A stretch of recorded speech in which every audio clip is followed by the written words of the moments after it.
We are live. We are live. Good afternoon, everyone from many parts of the world you're joining us from. Good afternoon from my own end. Welcome to the Proactive Parents Conference 2026. I am super excited to welcome every one of you to this meeting. Thank you so much for being part of this conference this year. I am glad and honored to be your host in the past 5 editions that we have had this conference. This year is the 5th edition, and I am super grateful to God for this opportunity given unto us to have this gathering again. This is one of the ways that we empower parents, we educate parents on the need to build capacity for our journey and for the greatest job on earth, parenting. One of the things I tell parents is that we all need the competence of being a parent. And that's where learning comes in. And today, in August 26, 2026, we are beginning another journey, another path to help us create systems that help us parent much more better than what we think we had. Because many times we do not even understand where we were raised, how we were raised, and who raised us can affect all the good intentions that you have as a parent. And so I welcome everybody again to this August meeting. Indeed, it is an August meeting. Thank you for joining, and please share the link everywhere. Share with your friends, your colleagues, and everyone in your life. This is so paramount. One of the things I want us to understand is that we must stop treating parenting as the least of the things that is bothering humanity. That's exactly the problem. The major thing that we are dealing with is actually that we are overlooking where the job lies, which is the family system. That's where everything the society is dealing with began. And that's exactly where we must take back our solutions from. And that's why we're bringing you this parenting education through the Proactive Parents Conference to empower you, to help you learn, to help all of us grow, and to get transformed, most importantly. And it doesn't just end in learning. You take it a step further by soaking yourself in a parenting system that helps you, that empowers you, that holds your hand in your journey. That's what we do with the Build a Home Tribe, where we help parents, daily understand what the journey entails and build capacity in the journey. This year, we have an not just intriguing team, but a very empowering team that will also trigger something in your mind. And you need to sit with the team of the year to be able to understand why this team was also taken. That's why you need to be in all the sessions. Don't miss anyone. This year we are talking deep roots, great heights. Proactive parenting for legacy and for global impact. Amazing team. We took our anchor from the scriptures, Mark 4:17, and that scripture verse is one of the verses that are very popular to us, the parable of the sower. Okay? That verse, let me paraphrase, says, "And they have no root in themselves, but endures for a while. Then when tribulations and persecutions arises, on the account of the word, immediately they fall away." Immediately they fall away. That's exactly what we experience as parents. Before you became a parent, one of the excitements was, oh, I am married, I am becoming a parent, you're pregnant, you have the baby right in your hand, and you're super excited. That baby was cherished, was pampered, was carried everywhere. Fast forward to 3 years, you're everywhere screaming. You're everywhere shouting. This baby does not listen. Are you mad? Are you crazy? We all were coming from that place. I struggled as well, like every other parent, until awareness came and we began to learn. Okay? That's why I want you to know that you don't need to be the best parent anybody wants to validate. You only need to be the best version of yourself, and that makes you the best parent for your child. We all wither away. We all fall away when the tribulations of parenting comes in or sets in. When the shackles, the day-to-day hustling and bustling hits us as parents, we completely forget that we're on a journey and on a partnership with God that brings us to that point where we constantly think of how the owners of these children will begin to look at us when we, continue not to elevate our consciousness to do what He wants us to do with every of the children that He has handed over to us. Parenting is co-parenting with God. You are a co-creator with God. You are in a partnership with God. It is not your choice, like just because it is your choice to have a child. It is because God gave you the privilege to take care of that child for Him. You are not the owner of the child. That's why we must be careful in the destinies that have been handed over to us, because these destinies will account for them, and we are raising them to know who brought them to this earth, raising them to be godly children who will be relevant upon earth, because they came for a purpose, they came for an assignment, they came with destinies, and it is not in your place to decide who they become. It is in the place of God, who gave them to you to tell you who He wants them to be. That's why you need to learn, so that you understand the metrics of unraveling how you would best help these seeds to become deep-rooted and get to that great heights that empowers them to become relevant upon earth, while you are also fulfilling the mandate of proactive parenting for legacy and for global impact. So, stay tuned as we begin our journey today. I am just excited with my writing materials ready to get into the session of the day. We have 3 sessions today. The first speaker will be joining us in a bit, and he'll be talking about an interesting topic.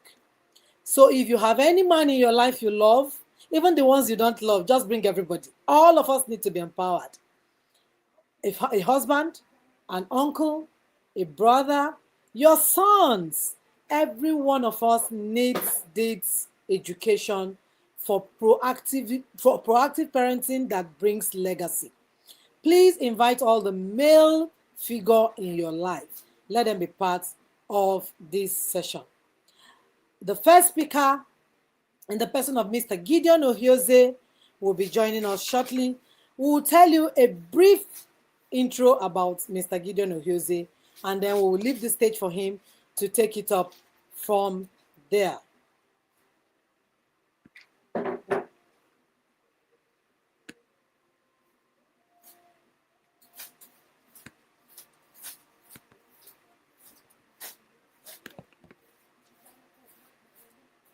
Okay, this is Mr. Gideon Ohioze. His bio is here. We're not going to be reading everything, but we want you to see the bio so that you know the person you are listening to. He's not just a professional or a father. He is an experienced father who have also, soaked his life in working with fathers as well.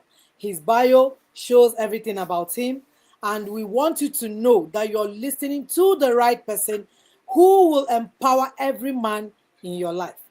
Please go through this bio and find a way to also be part of this conversation, not just your husbands, your brothers, and your uncles, so that you can be able to stay in tune on how you reach Mr. Gideon Ohioze, who will be taking us on an interesting topic titled the fatherhood advantage, the present father advantage. Because we have realized, or we know, that only fathers who were present gives their children parenting advantage. No two ways about that. Your presence is more powerful than your presence. And that's why Mr. Gideon Ohioze will be doing justice to this topic this afternoon. And every other speaker will build from there because fathers are the pillars of the home. So do well to go through this bio, this brief bio, because we don't want to give you all the write-ups about Mr. Gideon Ohioze. This is a brief of him and what he does with fathers and with Fatherhood Academy that he runs. We'll be bringing him in now to take up the stage with us. Stay tuned. Okay.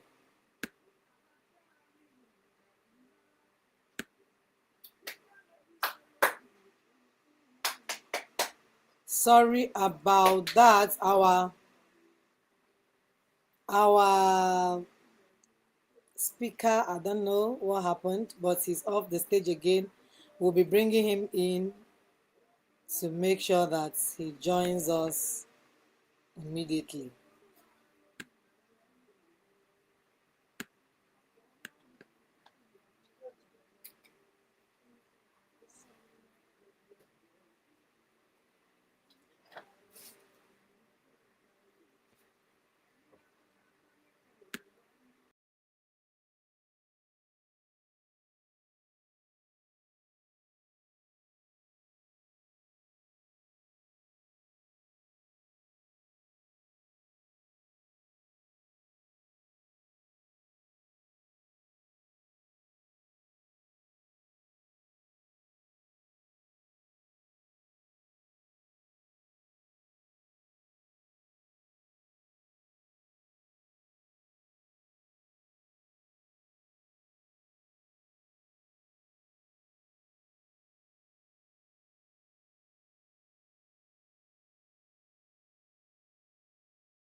Sorry about that break in transmission.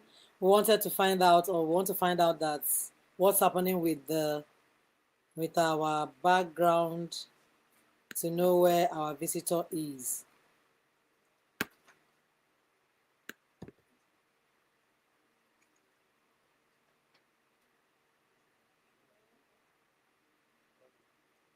A few minutes so that we can have him right here with us.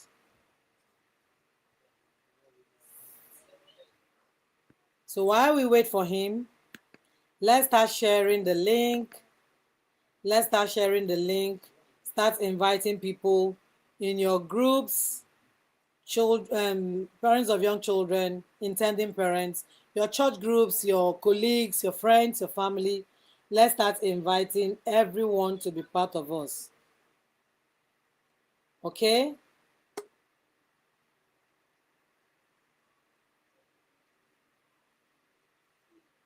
Let's check again if our speaker is here.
So sorry about the delay.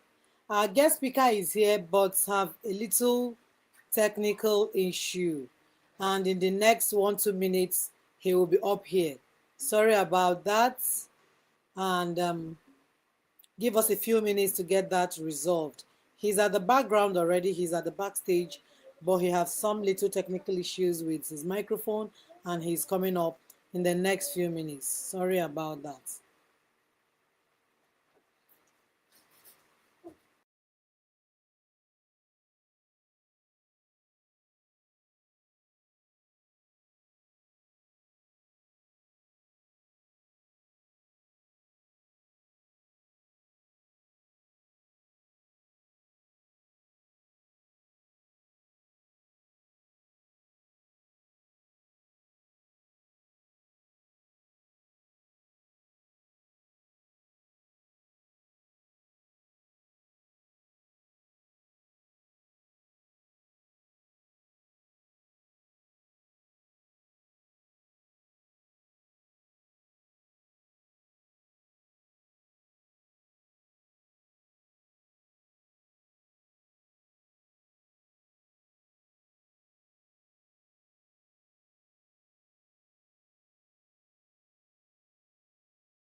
So I'm sitting here. But hello, hello. Can you hear me, please?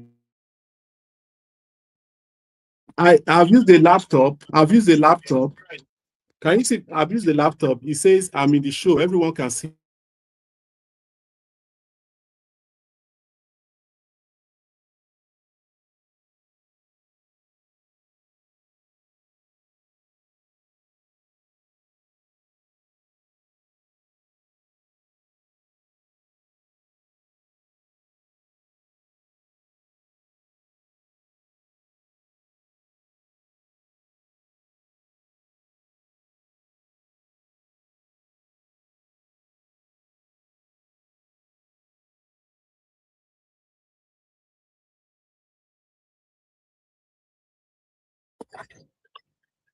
It's showing me a camera icon here.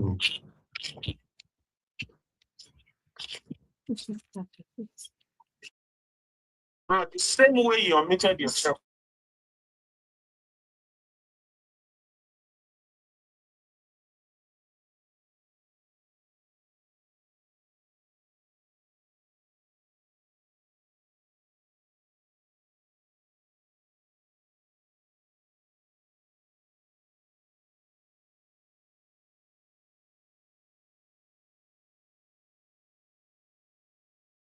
This camera is on, but it's not showing. Well, it's not showing. Use the other. This is if I want somebody in the screen.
Sorry about that, everyone. We've taken some of his time, some of our time, and we apologize about that sincerely. Our speaker is ready now. These are technical issues that, they can come up anytime. We all know that. So we're bringing up our speaker so that we hit the ground running. Hello, sir. Can you see me? Yes, I can see you. I can see you very well. Yes, I can. Okay, Good good to afternoon. have you, sir. Welcome to the Proactive Parents Conference 2026. My pleasure. Good to be here. Thank Sorry you. about the hitches. You're welcome. We are finally here. And we have read your bio. We don't want to waste more time. Our speakers have been, sorry, our audience have been waiting for some time now while we try to figure out what the hitches were. Thank God you're here. So we're not going to waste more of our time. We want to hit the ground running. We've done your introductory already. You can take up the stage, and the next time you see us, you should be rounding up. The floor is yours, sir. Okay. Thank you very much, Miss Annie. Thank you to the Proactive Parents Academy, and thanks to your team for putting together this kind of program. And to our wonderful audience, our listeners, thank you for the patience. Trying to sort out one or two technical issues, but thank God we are here. I am privileged to be part of this program this year, this conference, and I'd like to welcome everyone to this meeting. I am the first speaker, and that's a big one for me. I'm grateful for that. And well, as I look at the topic for today, I am trusting that there'll be realignment, there'll be adjustments. I mean, there'll be, some settings that will be properly attuned so that we can become better parents, raising wholesome families. Once again, thank you, everyone. My name is Gideon Ohioze, and I'm here to talk on the topic, the present father advantage. The present father advantage. That is the advantage of a present father. And this year's program is actually a very unique one because when you look at the theme of the this conference, it's a very it's a product of a long process of meditation and thought, because it's a deep root, great height. Deep root, great height, which shows that if the foundations are not proper, if the foundations are not well done, then there's a limit to how far or how tall one will go in life. And it's so important because the place of family cannot be overemphasized.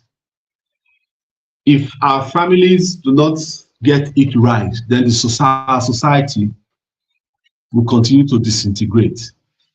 And to push that further, I'd like to read a few quotes from, a few people here and there. The first quote I want to read, because it says the how active paternal engagement sets the stage for emotional grounding and global ambition.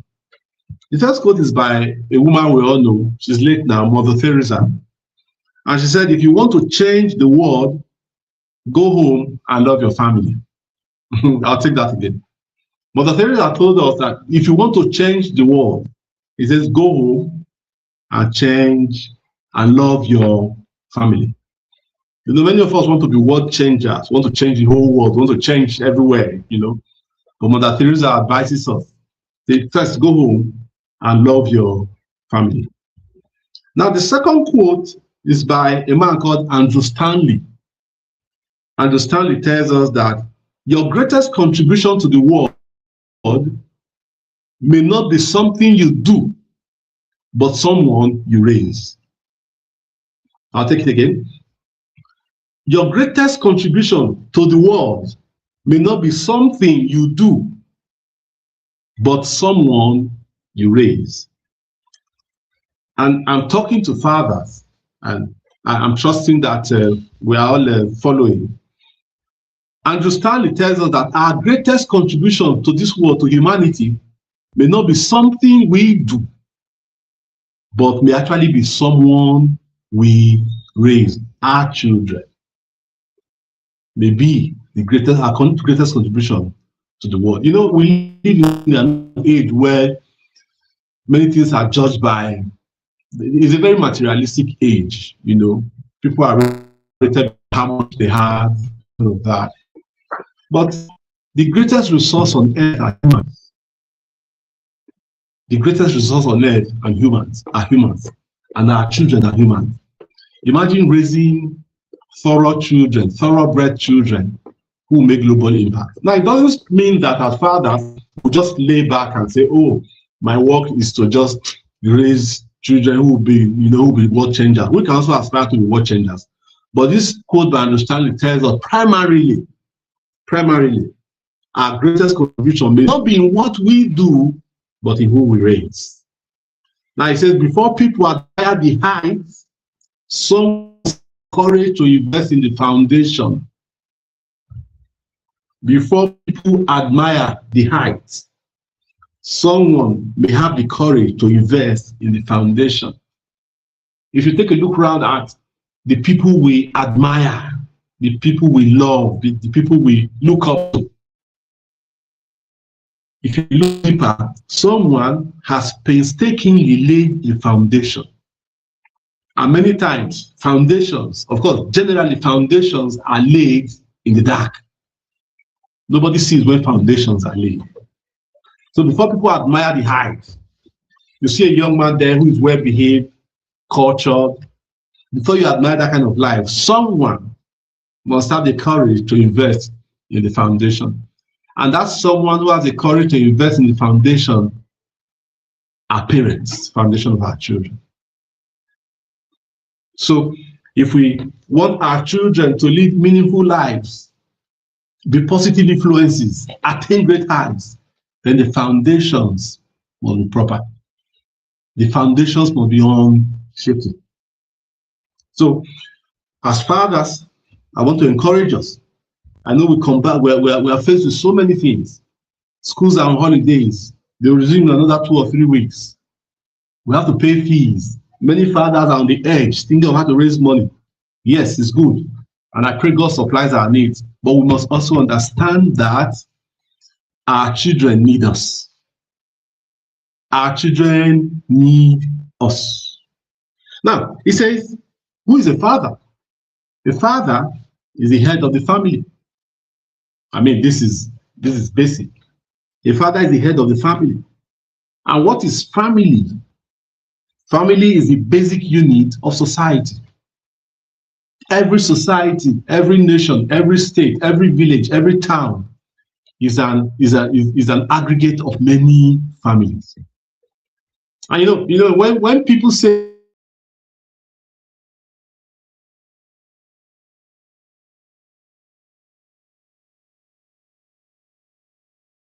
family systems are decaying, that's a summary, because family is the basic unit of society. Another person said family is the first essential cell of society.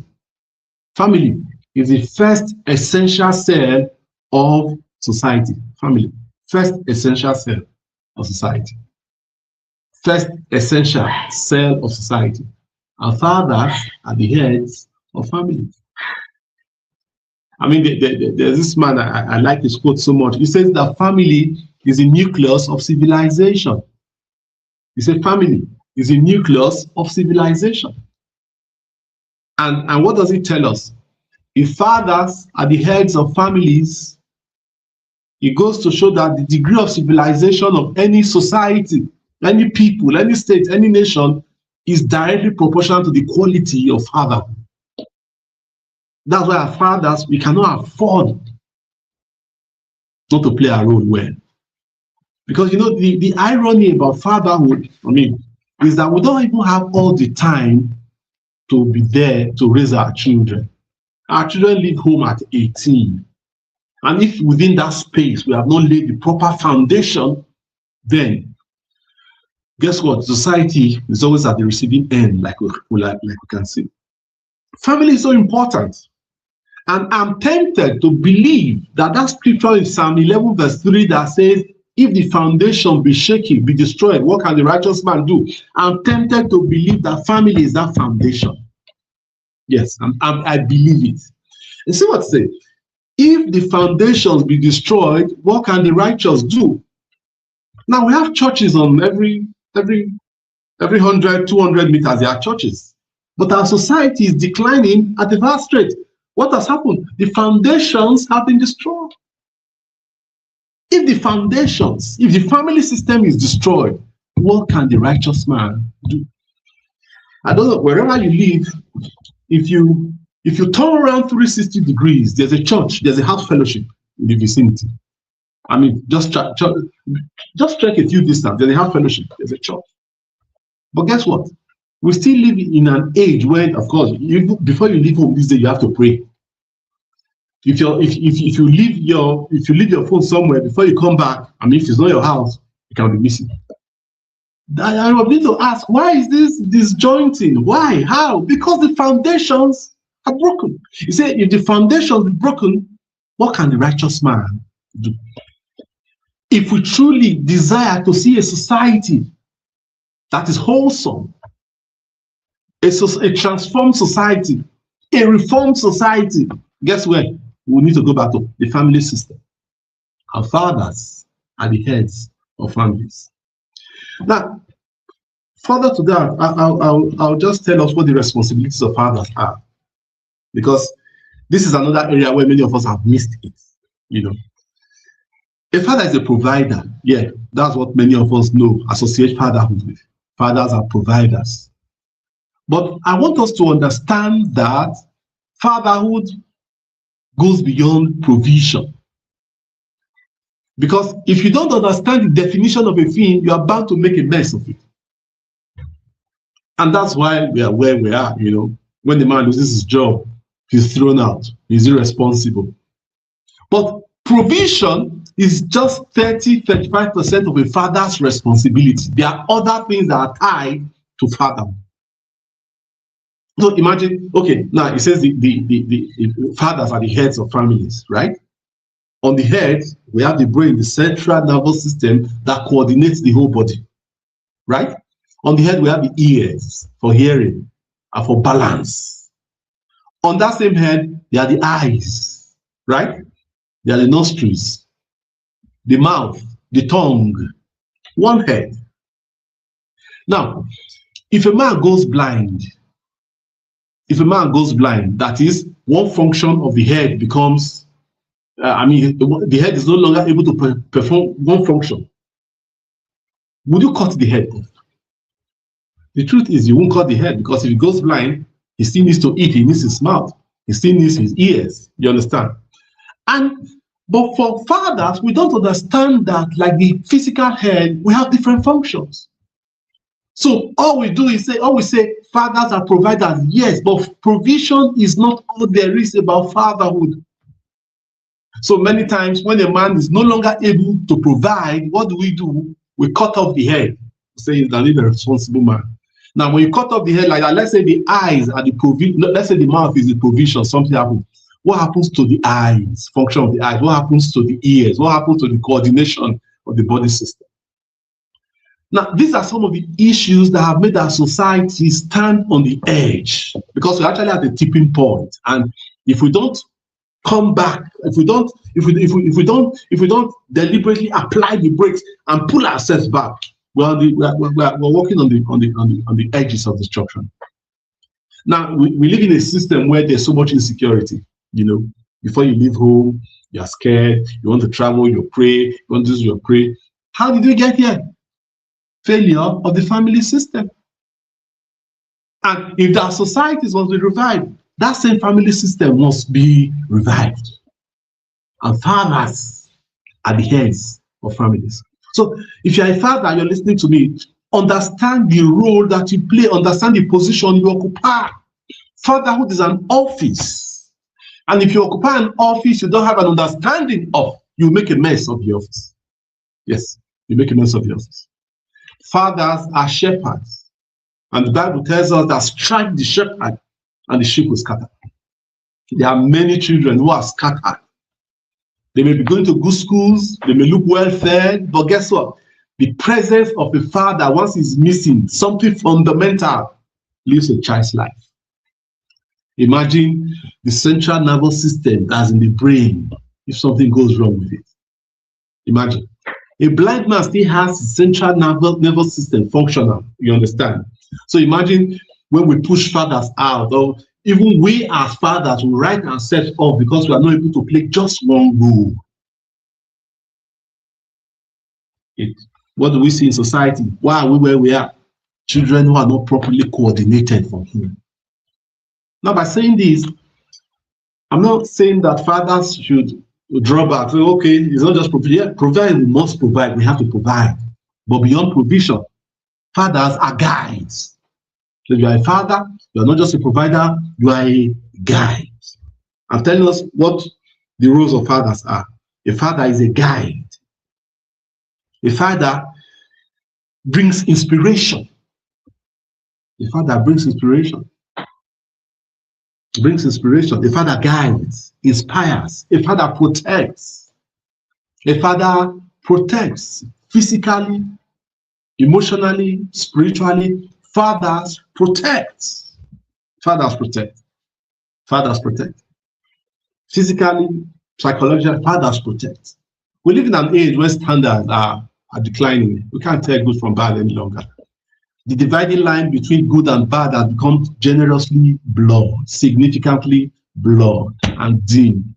And many people are waving from, they are living, doing wrong, they are living on different, from they'll do good today, do bad tomorrow. Our definition of right and wrong is becoming significantly dim.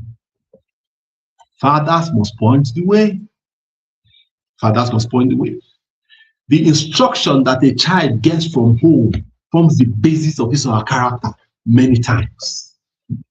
In the past few weeks, the social media space has been awash with the issue of a young girl who was addressing an older man as, by his first name. And of course, when I heard it, I was, how can this is not proper? But later, people in the corporate will tell us that's how they were trained. And I said, oh, really? Now, how do you give one human being two conflicting instructions? And where do we find ourselves? It's the same thing that happens when a child goes to school. The teacher tells the child, when you are driving, when you get to a traffic light, red means stop, right? But every morning the father is taking the child to school. He sees red, he passes. Now, what do you expect the child to do? We are confusing the logic of our children by living double standard lives. And when we do things like this, when we set up wrong foundations, when we give contrary instructions as a society, as a people, and our children fail, we tell them things like, oh, you should have had wisdom. You should have understood the context. What context? Black is black, white is white. When we're growing up, we are told that it takes a village to raise a child. Yes. And many of the children that the village raised, they are responsible people. Why was this so? Because the family, the church, the school, the society were speaking the same language. Everybody was saying the same thing. It's not now that your father will tell you something at home, you go out, somebody will tell you something else, you go out, and your teacher will tell you something else. You're confusing the logic of our children. And if we're not careful, we're going to have many more instances of children doing misbehaving publicly because we have not given them clear directions. In 1 Corinthians 14:8, the Bible says, if the trumpet sounds an unclear alarm, how will the soldiers prepare for battle? If our children are not properly guided, how do you expect them to do right always? And it starts from our families. If a father is saying one thing, a mother is saying another thing, what do you expect the children to do? They will be confused. If the trumpet gives a sound that is not certain, the soldiers will not know how to prepare for war. And we live in a generation when we have different voices speaking to children. Social media is speaking, the church is speaking, because the society is speaking. There are people called influencers, they are speaking at variance. Now, why am I saying this?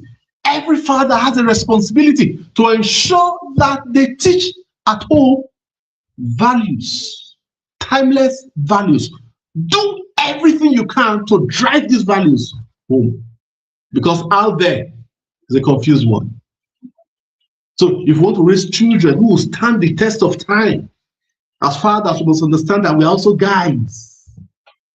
If you've gone visit a park before, or you go to some a new you travel on vacation, you have a guide, a tour guide, somebody who guides you because you don't know the way. That's a father. Because what a boy dreams is a man's reality. What our children are dreaming, what the thing that our children's vision is our reality. So our fathers are guides. Fathers are guides, not just provide. Then they're also visionaries. They chart vision for the family. A father who understands the children knows that, okay, this thing will be good for you. Parents know, even when we were growing up, our parents, even with the limited knowledge they had, some of them were not educated, they could tell where every child's life, the disposition of every child, let alone in this age. So parents guide, parents provide emotional, psychological support. Yes, our children need support. Our children need support. Some of them go to school, they are bullied, friends tell them things they don't like. They need spiritual, they need psychological and emotional support. And fathers are properly wired, originally wired by divinity to provide that support. And this is what I liken fathers to many times. It's not about being educated or any of it. Thank God for education, thank God for money, but those are not the things that make fatherhood tick.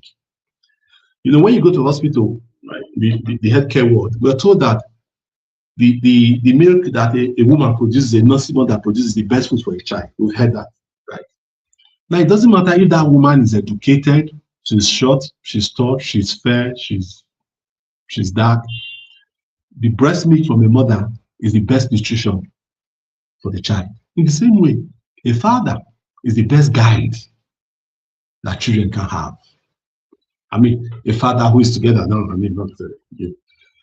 But why am I saying this? If our fathers don't rise up to the occasion and begin to make time for our children, then our children will just go through life zigzag, trial and error. And down. They can become global brands and influences that way. Then fathers give spiritual guide. Fathers must give spiritual guide. Because we live in a very, very, very, very strange dispensation. Very, very strange dispensation. Now, why do I say that? We did a survey some time ago, and we tried to put together the number of times people learn the word of God. And we discovered that in some churches in a whole year, all the time spent teaching God's word is no more than 4 days in a whole year, if you add all the hours. In a whole year, going to church, you're not exposed to more than 4 days, 96 hours of formal Bible instructions. 4 days. So if somebody goes to church for 10 years, he or she may have been exposed to just maybe 40 days, 1 month and 10 days of Bible instructions in 10 years. Now, that is not enough to make anybody a flourishing Christian. So I said that to justify the fact that fathers are also expected to provide spiritual support for children. The spiritual nourishment and growth and development of our children is the responsibility of fathers. It's the responsibility of fathers, not the pastors. Okay? As a father, the pastor is complimentary. Whatever he does is complimentary. Because how much time do children even spend in the church anyway? So fatherhood is wider than provision. I see, like I tell people, we like it or not, an orphan will eat. Have you not seen orphans eat? Orphans go to school. Orphans live in the home. Orphans wear clothes. So if what you think is your responsibility can be a child can have them in your absence, then you have to start thinking again, what exactly is my responsibility? But you see, the guidance, the leadership that the father provides for the children is second to none. That's why fathers are critical in building strong foundations. And you know what? If that foundation is not properly built, then forget it. See, it's like this.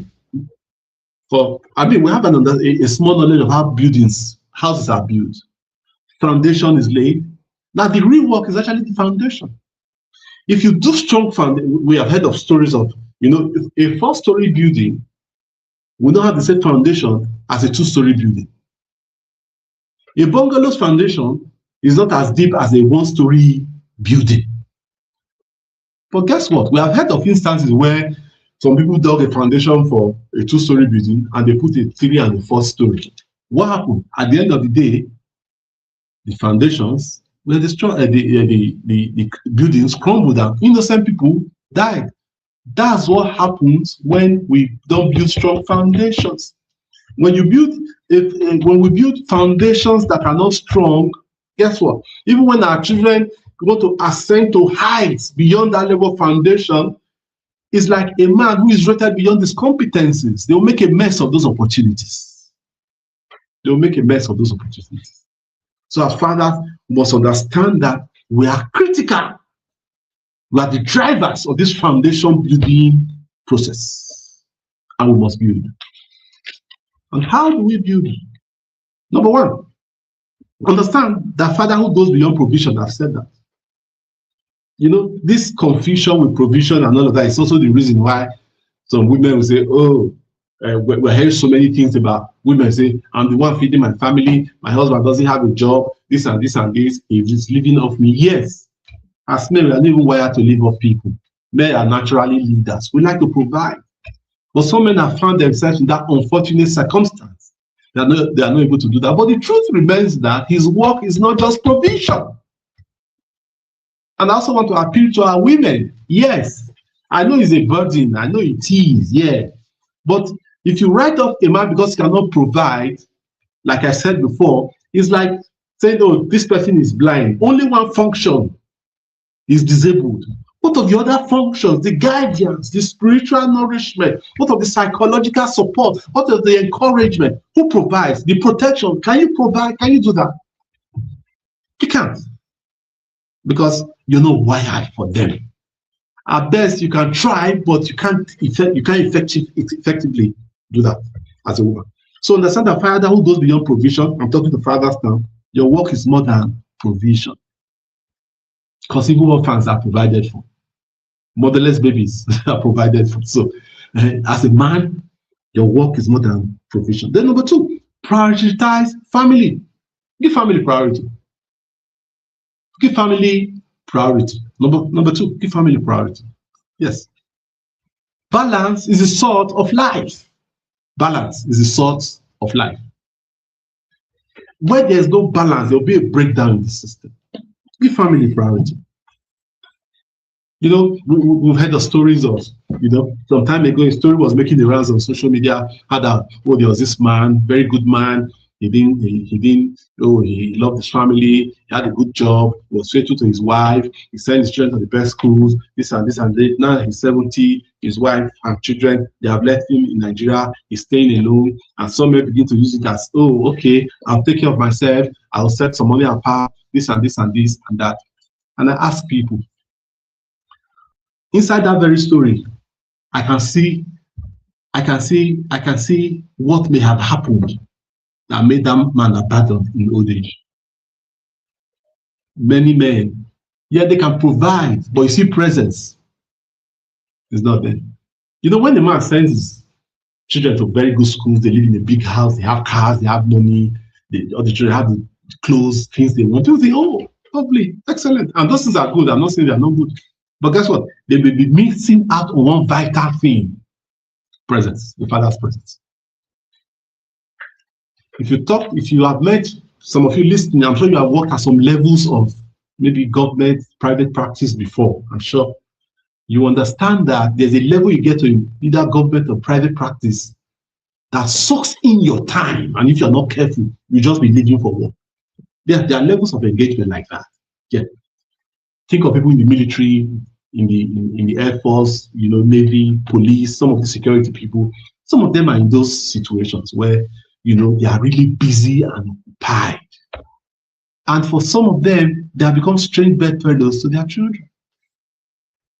Now, nobody is going to say resign so that you can stay with your children, because if you resign, what will your children eat?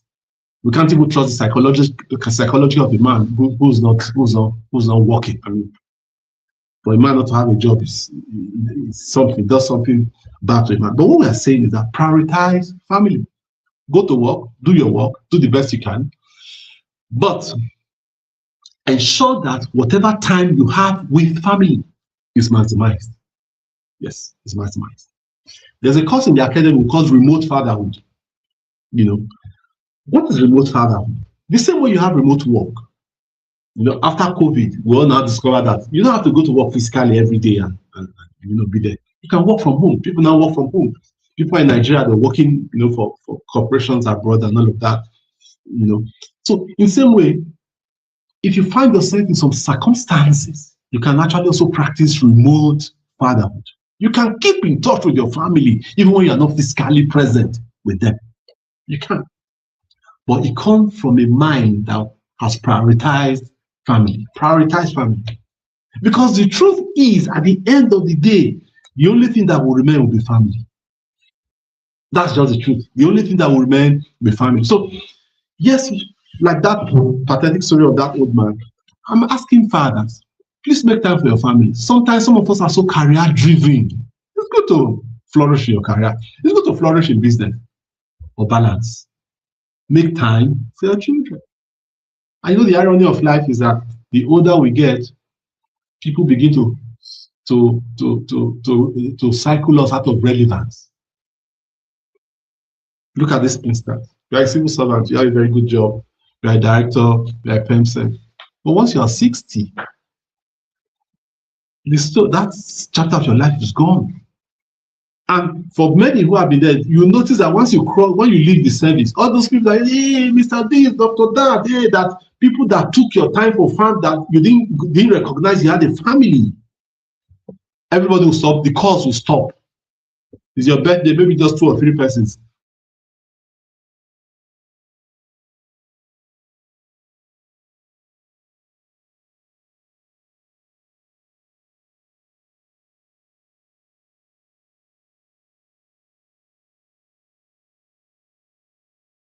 It won't be a good story to tell. Because people, as we age, our social circle begins to reduce. Friends begin to reduce, acquaintances begin to reduce, professional colleagues begin to reduce. The only people that will remain are your children. And if you didn't properly draw a balance in your years as a career person, your business, whatever, if you didn't draw a balance, make time for family, old age will be like a payback time. But I pray we won't live like childless people when we are old. So fathers, prioritize family, make time for family. And how do you prioritize family? Somebody said something many years ago, it has not left me. He said, we spend quantity time at work. When we go to work, truly, we spend quantity time. He said, but make sure you spend quality time with your family. There are two things. We spend quantity, much time at work, and that's the truth. Sometimes we go to work 12 hours, 14 hours, we are there. He said, but spend quality time with family. Even if it's 2 hours, let the 2 hours count. Let it matter. And I want to show us how we can do that. That's prioritize family. Then number 3 says, understand that you don't have much time with them. Understand that you don't have all the time with your children. You don't have much time with your children. How do I mean? We discovered from a research conducted that when the child stays at home from 0 to 18, that the total number of years the father has to spend with the child is like 4 years out of 18 years, 4 years. Now, those 4 years are not even automatic. You have to work and ensure that those 4 years are effective. That's why we talk about active presence. As a father, if you're in the house, be in the house. Make time, talk to your children. Our children want to hear us. They want us to talk to them. They want to talk to us. But like Mrs. Annie was saying, when a woman is pregnant, there's this excitement, she has a baby, there's this excitement. A few years down the road, you discover that distance, that gap begins to be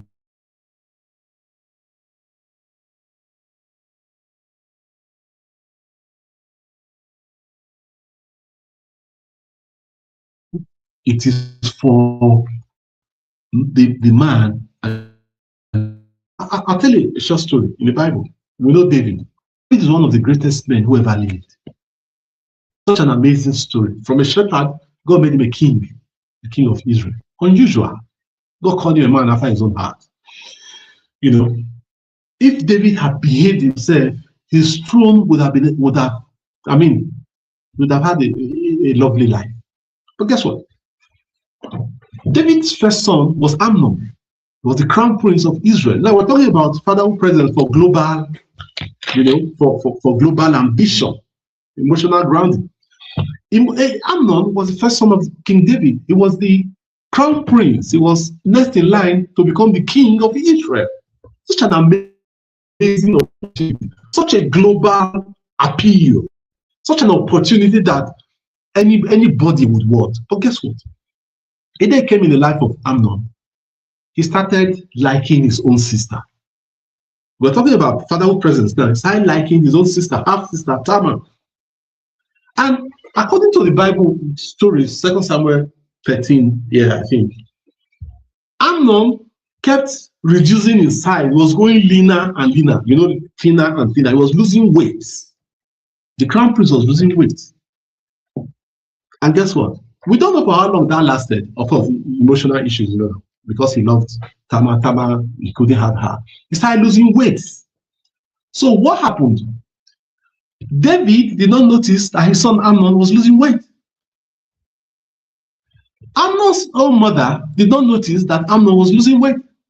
And I'm asking, how can a father live in the same house with the children and your first son, the crown prince, is losing weight progressively and you don't notice? And guess what? Who noticed that he was losing weight? It was his cousin called Jonadab. And the Bible tells us that Jonadab was a crafty young man. Some translations say he was streetwise. So you can imagine the kind of person he was.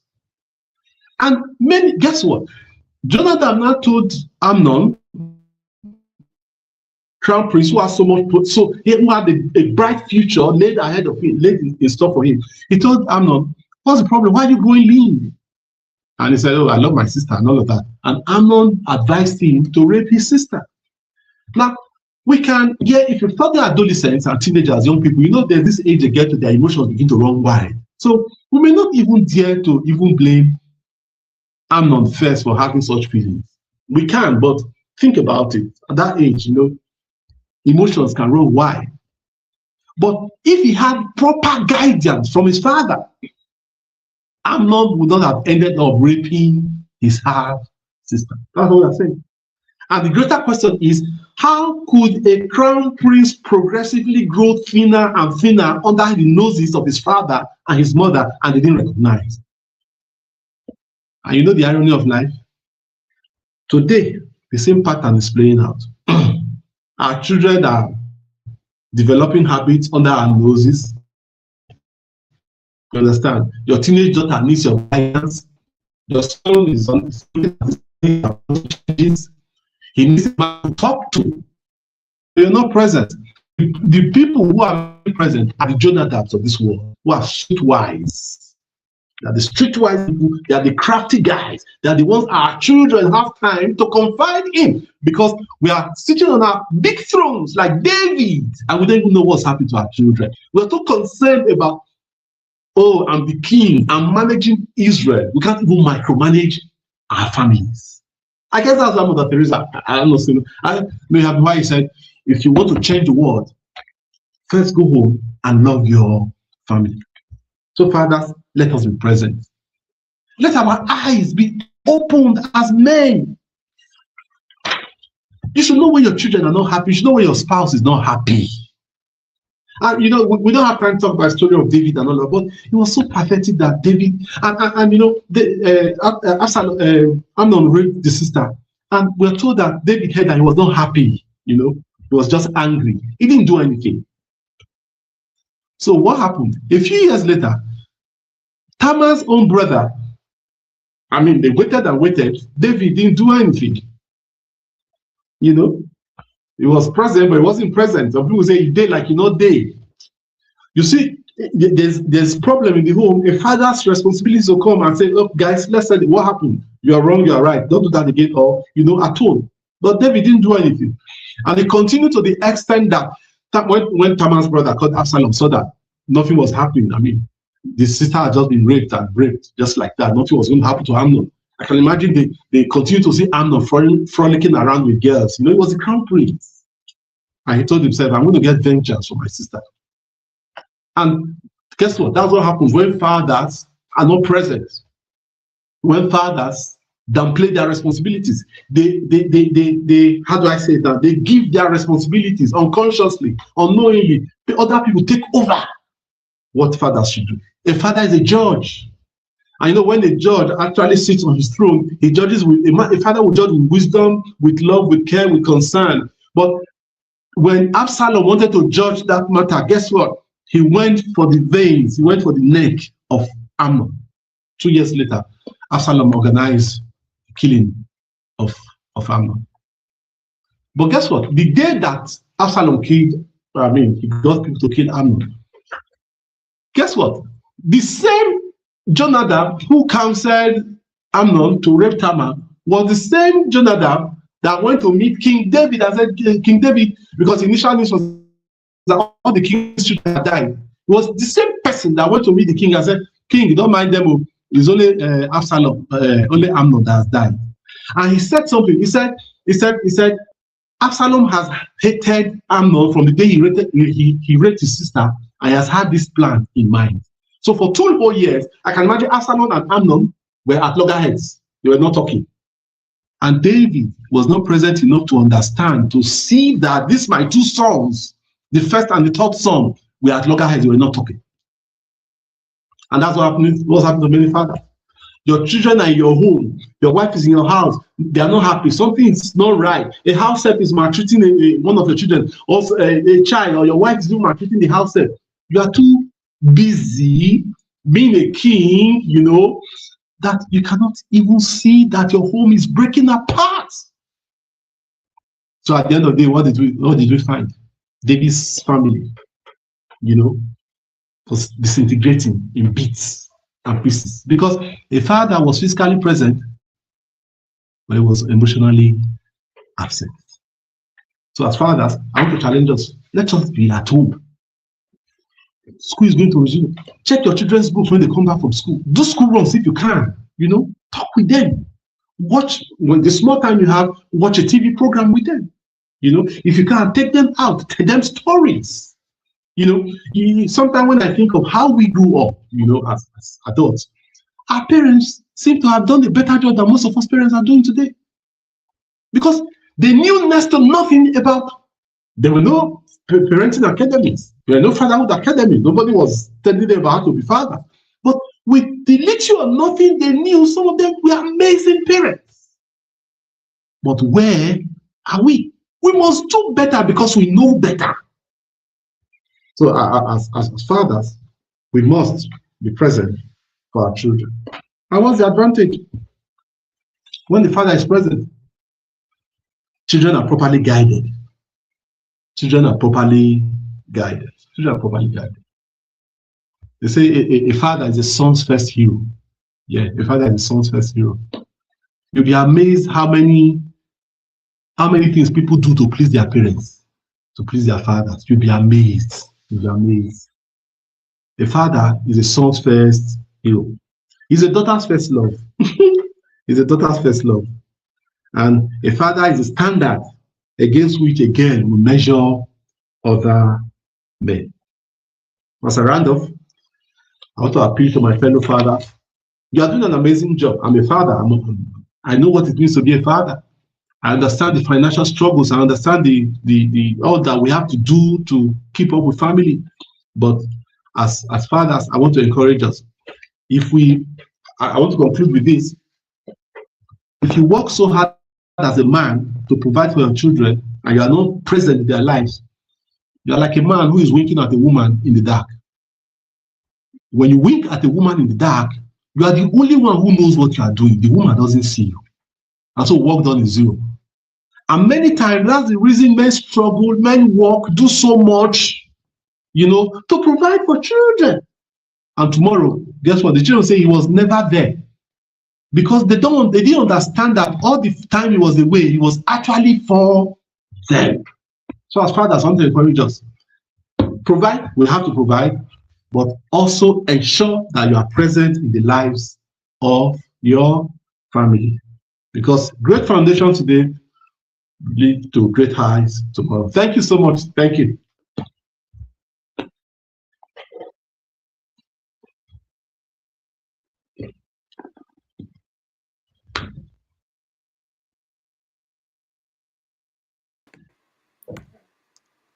Thank you so much, sir, for this amazing. Can you hear me? Yes, I can. Can you hear me, sir? Yes, I can. I can. Please, can you indicate if you can hear me? I can hear you. Okay, thank you so much for this amazing session. We will not keep you long because of our time, but we have a few questions we want you to please do justice to in 1 minute. It's already scrolling on your screen. Can you see the question?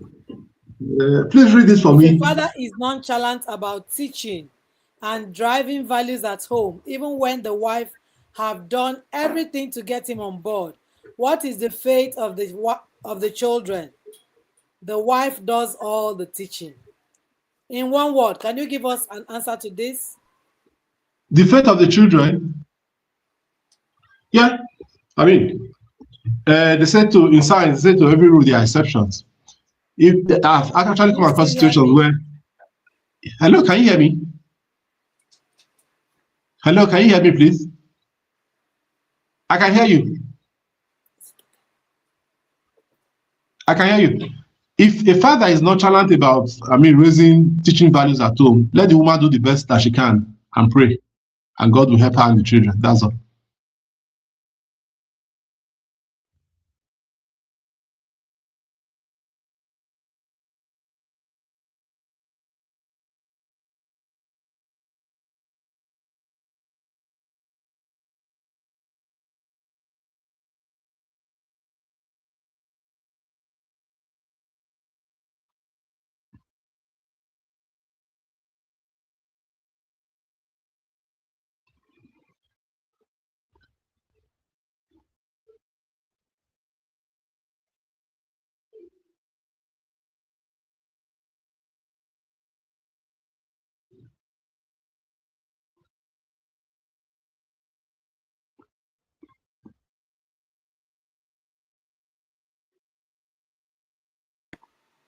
Can you hear me, sir?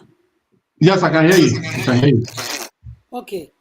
In 1 second, please give an answer to this.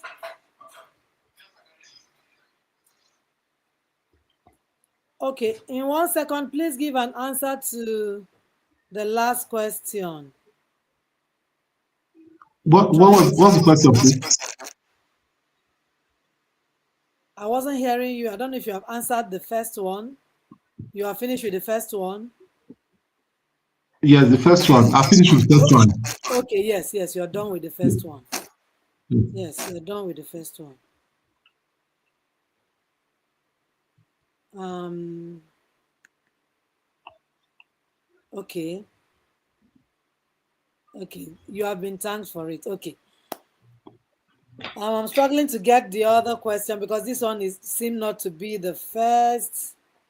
But we will send you all our questions so you can give us answers privately where we can also share with our community when we get, Okay. because of the next session, because of the timing, we have to run Yeah. so we Okay. can take up the next session. We are very grateful.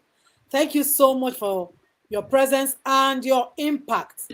This session is an eye-opener, is a transformative session for everyone who will listen to this because we have a lot of myopic um, what's it called, definitions of what fatherhood should be in our time. There's a lot of myopic definitions to it. And today you've done justice to the broader sense of what fatherhood is and what the advantage can be for both the child, the girl child and the boy child is two different things. God bless you. We are very grateful. I expect to get more of our questions to you privately so that we can also share your responses to our communities afterwards. Thank you so much for being part of this conversation today and taking up the first session in this year's conference. We honor you, sir. Thank you so much.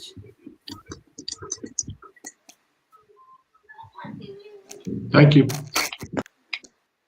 All right, people, we are done with the first session, and you can attest with me that this session was a very big eye opener and an amazing one. Thank you for staying tuned. We are getting into the next session without waste of time. We are getting into the next session immediately because we waited for the first speaker in a long time to figure out some things. Please do not go away. Stay tuned for the next session in a bit. God bless every one of us. And thank you for being part of the beginning session. All right.